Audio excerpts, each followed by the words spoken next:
Hi, is that Andrew Haug? That it is, Levi Buckley. Yep, that's the one. How you doing, How you brother? going? Yeah, I'm all good, mate. How you going? Yeah, good. Yeah, I was just started having a listen to your new album. Only just started listening today, but I really dig what I've heard so far. It's good stuff. So you went over to I think, Canada, right, to record it with Dave Young from Devin Townsend's band. oh, we actually didn't. We just sent the files to them. I know that in '09 I went to Canada with Townsend, Yeah, but with Dave and Mike, we just sent the files over and they did the mix. But obviously, when the album was almost finished with the mastering, Dave was in town with Dev, of course, and yeah, he managed to come to the final sort of mastering session. And when we finalised it all, and that was good for him to have him in the country at the time. But yeah, with the mix, we just sent him the file. That's the beauty of technology these days. You don't have to spend a fortune to sit in a studio, and they can just do it at their own time zone, and it just makes things so much easier. yeah. So you just did like the initial recordings at like a studio or something in Australia? Yeah, absolutely. Are we rolling now, or whenever you're ready to go? Yeah, yeah, I'm ready to go. Starting now, Cool. really. Just Go whenever. for it, man. Yeah. So, yeah, the album's called Slow Dissolve. Now it's just a two-piece now, you and Paul. Is it easier or harder working together, just the two of you? And is Paul playing all the bass and synth parts as well?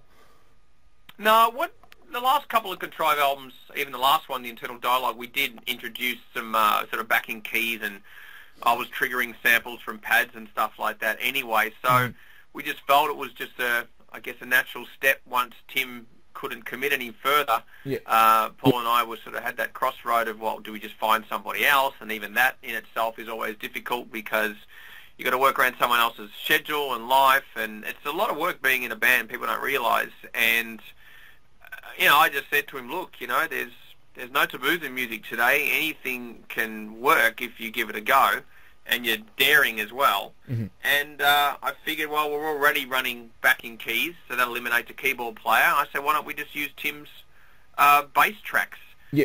and run those? Obviously, you've got to make sure that you're playing time with them, otherwise it can be a train wreck. So that in itself is probably a lot more difficult doing it the way we're doing it now than it would having a live bass player.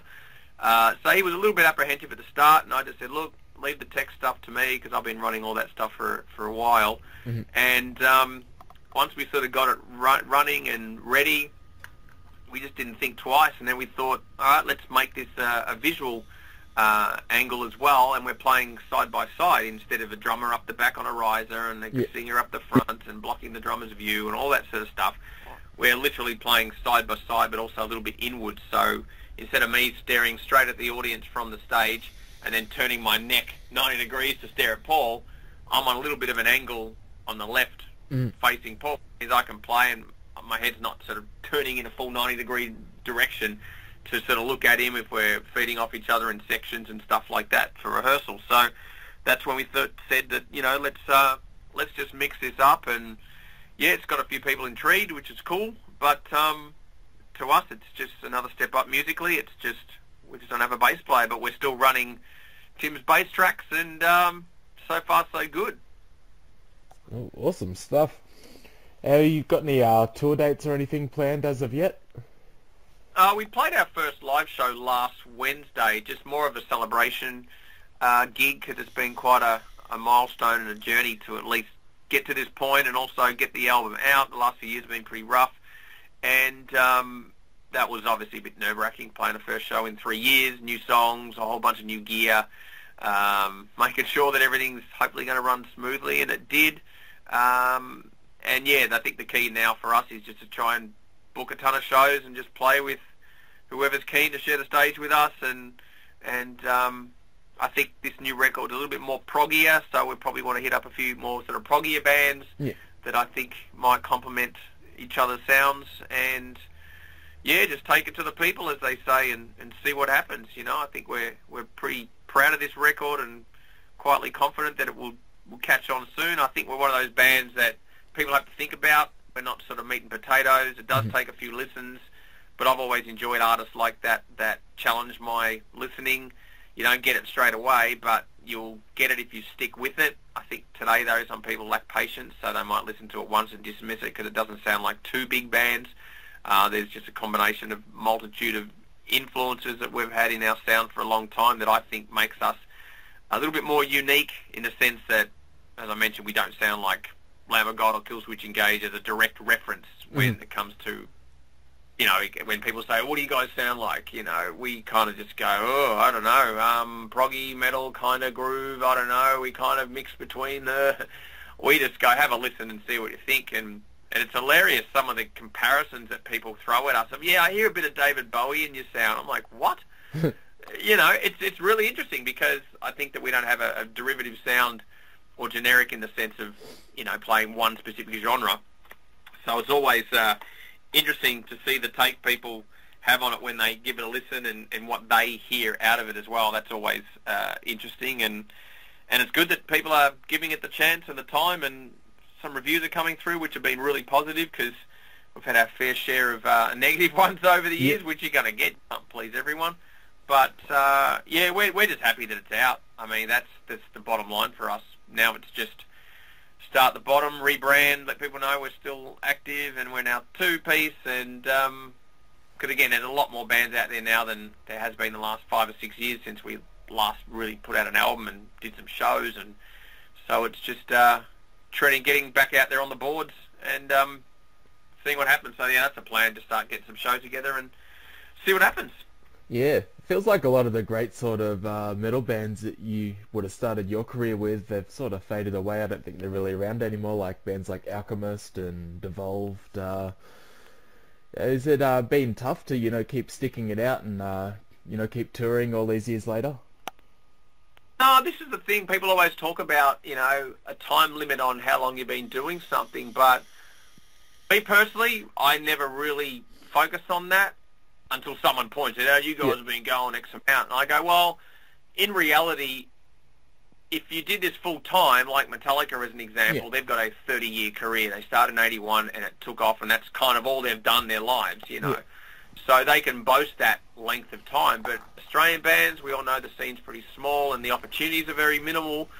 So you look at the time that bands take here to release records, they're not on any deadline or any pressure. So if I was to accumulate all the years we've been together, I reckon there's probably 6 years of solid work versus, you know, 10 or 15 or however long we kind of been around for. That's why it still feels fresh and new and all that sort of stuff to us because, you know, the work commitment for the band has never been the first thing because we've had other jobs and careers and things like that. So to sort of say, you know, still out there, I'm actually looking forward to getting back out there, to be honest, because it has been a while, but I don't see it as a long slog. I see a lot of bands, you know, we've been doing this for 20 years. It's like, cool, you know, people sometimes feel like they're owed something because they've put in, but, I mean, we all like to get rewarded with what we love doing, but it doesn't work in the perfect world. You just keep doing what you love, and that's really what the basis should be about, creating, and whatever comes after that is a bonus. You know, you can't force it on everybody and buy my album and buy my shirt or whatever. You just got to throw it out there and see what sticks, basically. So, yeah, for us, it's just still feels fresh and new, and if anything, it's kind of a rebirth because there's a lot more bands out there now that probably don't know about us versus the ones that were around, as you mentioned, that aren't around anymore, which is sad because there were some great bands that I missed, but yeah, you just got to keep at it and keep doing what you love. Yeah, I think the first time I ever heard of Contrive was watching John Safran's, I think it was Music Jamboree. That was a cool episode. It was the lady that, what was it, she saw, you know, demonic images when she heard heavy metal music. I don't know if it was legit or not, but how did that come about, and what was the episode about again, just to refresh myself? Well, I was doing a program on Triple R at the time, and I was in the studio that afternoon. I must have been doing an interview or something with my co-host, or we were prepping a show or whatever. And John Safran, who was also an announcer at Triple R at the time, was in there. Actually, I think they asked us to come in for that part. That's right, yeah, okay, it's coming back to me. They asked us to come into the studio so she could observe us in the studio and listening to metal and I mean, she was pretty out there, and it was actually really funny. I mean, I just tried not to laugh during the whole thing. My co-host was just cracking me up. I just had to keep a straight face. But then it so happens that Wednesday night, John said, yeah, we're going out to a venue tonight to film some metal bands. We're going to take this lady with us to see what she can sense. I said, okay, which venue? And she said, the Tote Hotel. I said, we're playing a show there tonight. She goes, oh, okay, I'll come and film you guys. I said, okay, cool. And that's what happened. She came down that evening when we played, and then was saying, you know, she could see all these things, and quite a trip to have that kind of headspace. I mean, it would probably trip me out just seeing what she claimed to have seen, but yeah, my mum was a bit nervous at the time when I told her about it when it goes to air. She's like, oh, these TV shows can make you look bad. I said, no, Mum, we're going to come off looking relatively normal, that we like music and play in a band versus I can see ghosts on stage with people. So I just said, look, we're not going to come off looking kooky at all. So, you know, I always get a lot of comments about that, but that was a hilarious time in the career as well. So, yeah, funny stuff you brought that up. Yeah. Another career highlight I found pretty interesting was you're the first Australian band to play in Vietnam. Can you tell us about how that happened, and do many bands play there at all? Yeah, well, there's a couple that have gone there since, but we had a contact, and, you know, what you do, you just talk business and say, hey, we'd love to come over, and that's what we did, and yeah, it was bizarre because, you know, we're pretty used to a lackluster response sometimes when we play shows, you know, 10 people up the back clapping and playing pool or whatever. So I remember when we played the Hard Rock Cafe, I think we sold it out like 800 or something. It was just ridiculous. We were just like, they're come to see us? This is so foreign for us, you know. And this excludes supporting international bands because generally they're not always there to see you anyway, so they're kind of just waiting for you to get your stuff over with. But the fact that it was our show and it was that many people was kind of like, wow. I remember the end of the first track, you know, just people cheering was just, I remember Tim, our bass player at the time, just looked at me and we were just like, what? This is so weird because we're just not used to that kind of rousing response or applause ever. We're just not. And it was amazing. It was just, wow, it made you realise what bands on a bigger scale walk out to and deal with every night. You think, how can you get tired of that? Okay, it strokes the ego, it's all great, but just to be appreciated and applauded is actually really cool in a good way. You know, you can't chase that, of course, because, you know, it happens. But that sort of gave me that insight of, wow, you know, you think all the bands that just walk out and everyone just goes stupid. It was actually just really cool to have that kind of experience, and we're trying to get back there again, fingers crossed. I mean, Asian markets aren't the easiest places to play, just because their organisation's completely different and how they run it. It's not always smooth sailing and it's a little bit loose, so you kind of just deal with what you get and whatever gear you use, and it's like, all right, we're in Asia, this is how they do it over here or over there and stuff. But it was just an awesome experience, just get on a plane and go to a different country and have people actually be there to see you and respond the way they did was just, yeah, it was overwhelming. It was awesome. Yeah, awesome stuff.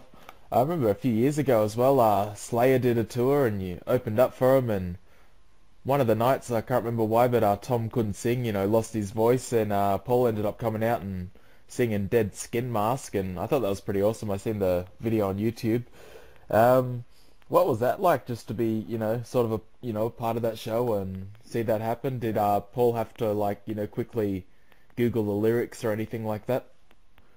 No, I'll correct you on that. We actually didn't support them on that tour. Oh. But I remember at the gig, you know, I was on the balcony with Paul and you know, Slayer came out and there were 2 or 3 songs in and I was like, why isn't Tom singing, you know?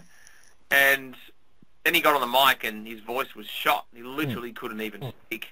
And he was literally telling people, come up on the stage, you know, like, hey, you want to sing? And just sort of pointing his hand to his throat to the mic, sort of who wants to get up.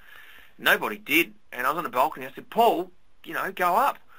He's, oh, I don't know. And again, we had friends that were there that had access passes. So all he had to do was just walk down the balcony and then down into the floor. And then that would have been okay for someone to sort of walk him over to one part of the side of the stage. And he ummed and ahed, of course, and then he walked off. And I'm on the balcony going, man, he could do this so well, but he was a bit sort of, oh, I don't know. And I was with a mate, and at the time, he sort of pointed and said, there's Paul. I said, where? And he goes, he's on the side of the stage talking to a rayer. I was like, no way. Out comes the old Nokia, whatever phone I had. And Tom came out and said, he's going to try and sing, and bang, Dead Skin Mask, original Slayer. I mean, you just can't top that, It's funny because Paul has a running joke, says, I'm the front man for Contrive, ex-Slayer vocalist, just for a gag. But that was magical. I mean, that just doesn't happen. I don't think anyone's really ever done that, played with Slayer and got up and sung with him, because everyone's like, no, you just don't do that, it's Slayer. But, watching that video, and Tom was just laughing, and then you see Hanneman there, now he's obviously sadly passed on, and you just go, that's just metal history right there, and never to be repeated, so it was just, it was magic, pretty much. You just can't beat that. It was awesome. Yeah, definitely. You run AndrewHaug.com. It's a music streaming service for anyone that hasn't checked it out, but it's great. I listen to it fairly regularly. You've got a lot of interviews and good content on there. Can you tell us a bit about how it started, and what's kind of your favourite music as well that you've got on rotation at the moment? Well, how it started was when Triple J decided, my reign of terror was up at the end of, December 2012, yep. Which of course wasn't the greatest of news to hear when you got a dream job that you love doing for 11 years. You just go, I'll keep doing this because, you love what you do. But, I mean, everyone gets their day, and that's just how it rolls. And I had no real plans to do what I've ended up doing. I was just like, what am I going to do, And I've always had in the back of my mind, even growing up, that there's got to be a 24/7 metal station in this country one day, but never thinking it was possible. Technology wasn't there, and it just hit me pretty much a week after my last show. Just went, all right, I've got 20 plus years of radio experience, continuous. I've never taken a year off, and I want to give this a go, and I just investigated it, and then bang, just straight down the rabbit hole, and didn't stop until I launched it on November 2012. I didn't tell anybody about it, apart from family and close friends, of this is what I'm doing, and I just told people, stay in touch on a Facebook page I created, and just said, look, I'm coming up with something else, see what happens, Because I believe if you go and tell everyone what you're doing, you're going to get 50 different opinions, and sometimes that might put you off. And there were moments when I'm thinking, shit, I've bitten off more than I can chew here. This is pretty immense amount of work to go into. People have no clue. I mean, anyone can set up a streaming station these days. It's pretty simple, but I designed it to make sure it matches what I was previously doing in its audio quality. Mm-hmm. Most people are putting out really shitty, low, crappy MP3 stream that just sounds like shit, and they're all boasting, I've got a station. I go, yeah, but your audio is shit. I wanted to make sure I retained that same level of quality from where I was once at, rather than going below that, and I believe I've done that now. I've matched it to the FM quality and CD quality, and I think these are little things you've got to look into. So launched that November 2012, and it's taken off. I'm just blown away that people are still discovering it, finding out. You get the odd, oh, is that where you went? And I'm like, where have you been? But it happens. People get busy. They've got other things to do. But, so once that was launched, it's I just haven't looked back. There's no need. As far as new stuff, obviously I do a program every Tuesday night called the Haug Metal Show, which is from 9 p.m. And that's just 3 hours of as much new music I can get my hands on each and every week. So it literally is for people. It's business as usual. Just remaining up to date and bringing as much new stuff as I can, new Trivium, new Arch Enemy, and all the main stuff I can get my hands on, and that's kind of how we approach that. There's an Australian show on Monday nights called Heavy at Home that I always encourage people to check out, because there's some amazing bands in this country, and I think some of them just don't get the recognition they deserve, and I felt that it was necessary to create a home, not just for their music, but also a dedicated program. So I love doing the Australian show every week, because it just makes me go, wow, there's some good bands that I want to get out and play with, because I like their music. So, that's how it all sort of rolled. And, sky's the limit. Just got to keep pushing, and that's the plan. no Yeah. stopping now.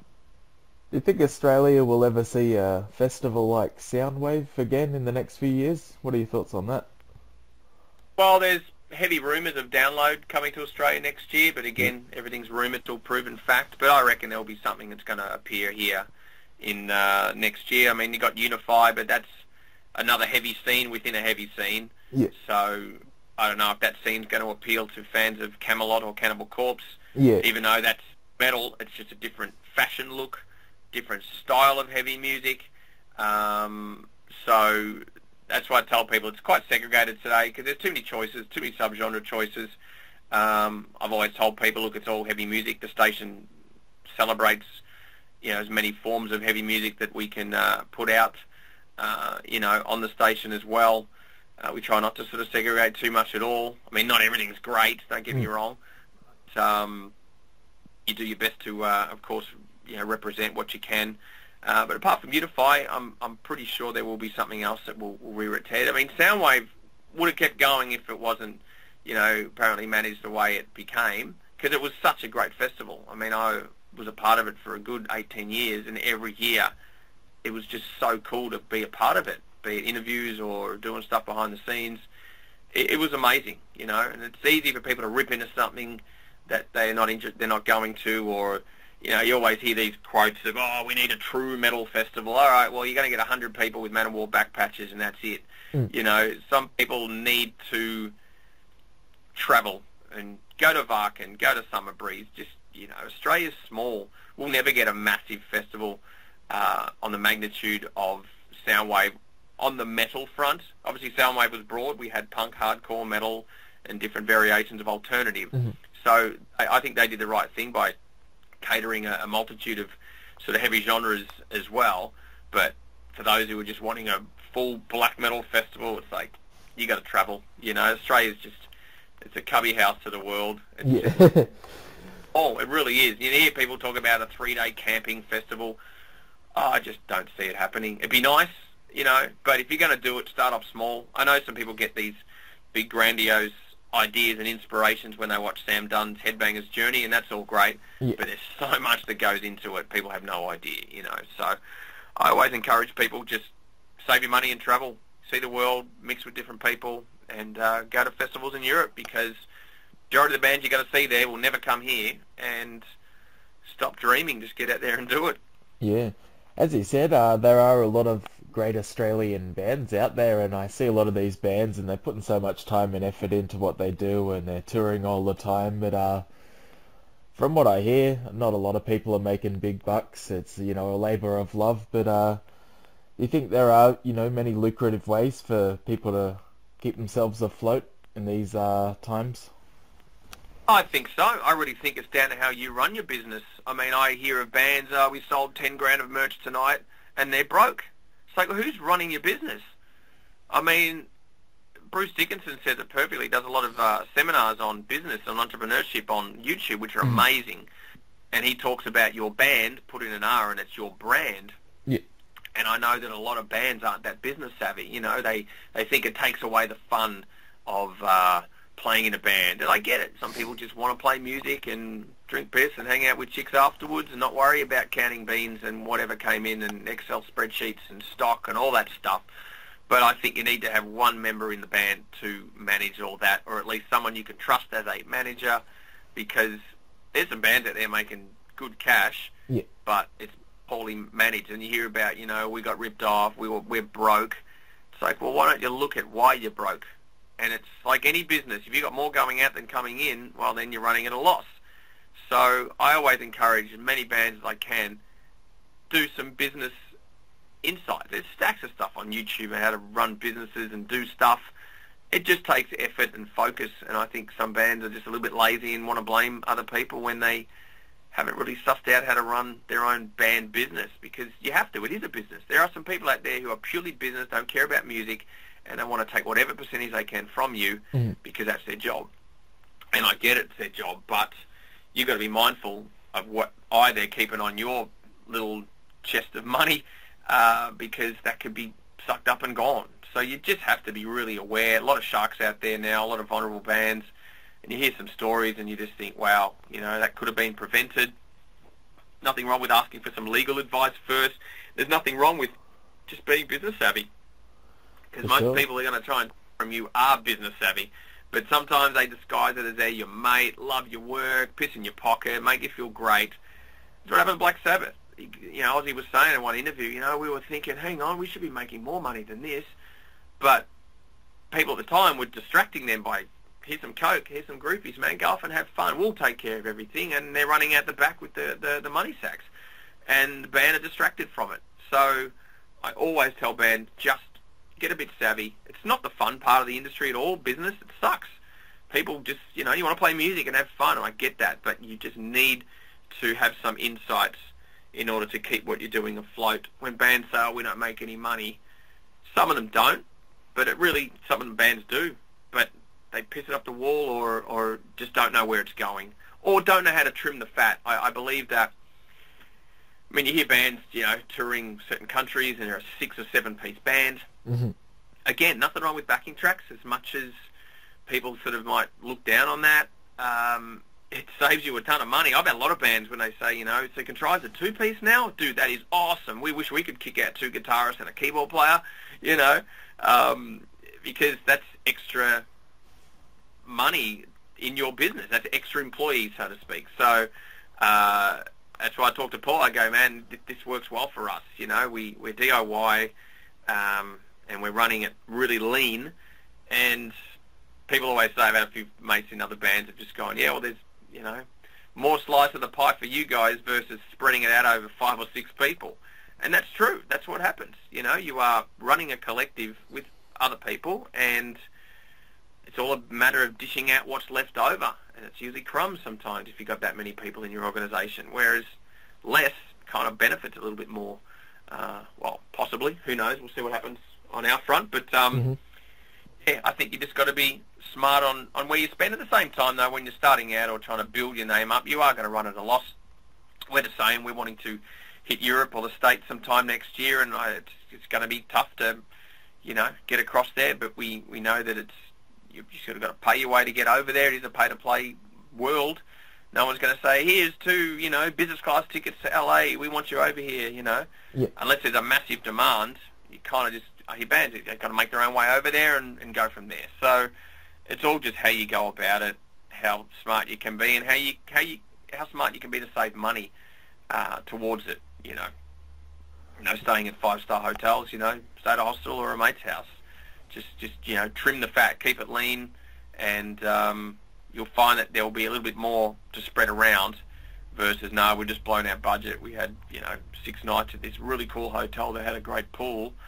Yeah, good to live in luxury, but you're paying for that, you know. So I think there's ways of being smart, and there's lots of info out there of how to DIY it and stuff like that. I just think some people don't always want to rough it, you know, because it could be demeaning or making them feel a little bit sort of, oh, this is not what rock stars, you know, live like. But all that shit's an illusion from the past. It's gone, you know. Those days of whiskey bottle-shaped swimming pools and spa limos like Vince Neil, it's finished, you know. Those days will never come back. It's a different era. It's a different time. It's evolution.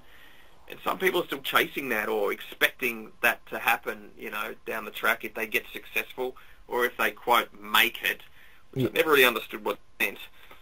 You're making it already by making music. Isn't that enough, you know? I hope that's a decent long-winded answer for you, Levi. No, it's very interesting answers. It's going to take me a while to transcribe all of this, but you know, I'm happy to do it, and it's been a pleasure talking to you. Your new album, no worries. It's out now. If anyone wants to check it out, it's on YouTube, Spotify. I believe you can order a physical copy from the website, and that comes with like a bundle if you want the first 3 albums and a T-shirt. Yeah, just go to contrive.com.au. It's a new site. What do you think of the record? I know you said you only just briefly listened to it, but from your expert opinion, Mr. Buckley, who do you think we sound like? I was actually thinking that just when I was listening to it. I couldn't really draw many comparisons. I'd probably say Alchemist was the closest comparison, but even they're a bit different. But it's definitely some heavy progness. I think maybe even a tiny bit of Celtic Frost, but it's about as, the only comparisons I could think of. Awesome. You well, think that's I'm the thing, close? we draw from so many places for so long, so... Yeah. Do you think you sound like anyone?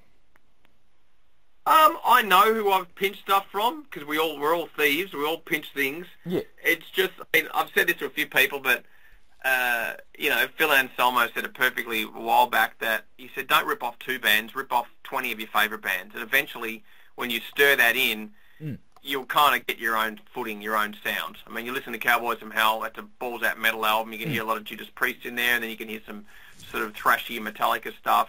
And then you can hear some other influences, Exorder and whatever, but they're not just one sound. And that's the problem today. I'm hearing too many bands that sound like too many other bands. Then they build a scene from that, and all of a sudden they're all playing together, and they're all playing the same djenty riff or death metal blast, but they can't really grow from that. And some of them sort of say, yeah, we're doing our own thing. It's like, well, to my ears, you sound like five of the other bands that were on the bill before you. There's nothing wrong with playing your favourite genre or style or whatever, but I personally, we just have a ton of influences from just who we've listened to for years, and I don't know, the songs kind of write themselves without sounding cliched there. I don't know, we never contrive, pardon the pun, what we do. We never have. We haven't gone, all right, let's create a really brutal record, that's what people are into, and I mean, I'm sure that if we took that approach, our music would be written pretty quickly, but we just take our time, and sometimes it's painful because you're like, shit, I just want this done. I just want to get out there and stuff. But, as they say, you can't rush art. You just got to let it simmer and write itself until you're kind of happy, and we're very, very fickle about it. Paul will write a riff, and I'll go, that sounds like such and such. What? And I'll reference it, and you go, damn, we all know every riff has been written, but there's ways to try not to, make it so obvious. I mean, I know the drum beats I've stolen. I just don't know if a lot of people are going to recognise them, but I know the fills that I've borrowed and stuff like that because I've sort of moulded them into my own sections, But I'll say, hey, that was inspired by Danny Carey or Gene Hoglan or Igor Cavalera or whatever. I'll sort of know where it came from, but it's not a dead rip-off, And that's kind of how we've always gone about it. We've always been aware of what others have already done in the past. We don't want to come out and go, like sometimes I sit there when I hear some bands and there's a section that is an absolute dead ringer of another big band, and you go, how do they not know that this sounds like Metallica's No Remorse? Like, what, they haven't listened to that song? This is ridiculous. I think I'm noticing that a lot more in the younger bands. They're thinking, we're the new gen, we'll just pinch from the past. No one's going to care about the old bands.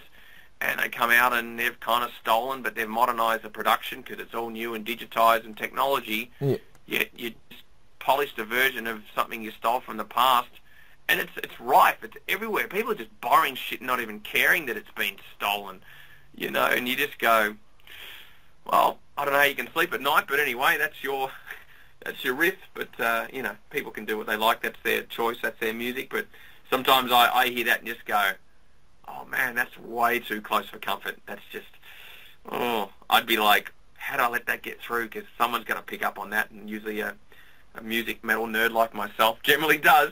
But, maybe I'm just a one-off. I don't know. Yeah, no, I'm the same. I think about it all the time. I see lots of bands, and I'm like, yep, I see Airborne. I'm like, does sound like AC/DC, but then again, I had a lot of fun at the show, so I don't judge them too harsh for it.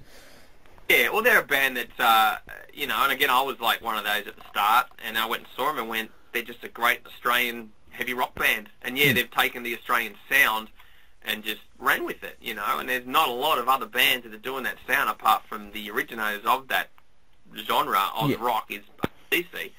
So people are going to straight away find, that comparison. But again, some people find comfort in things that they've heard before. It's like food.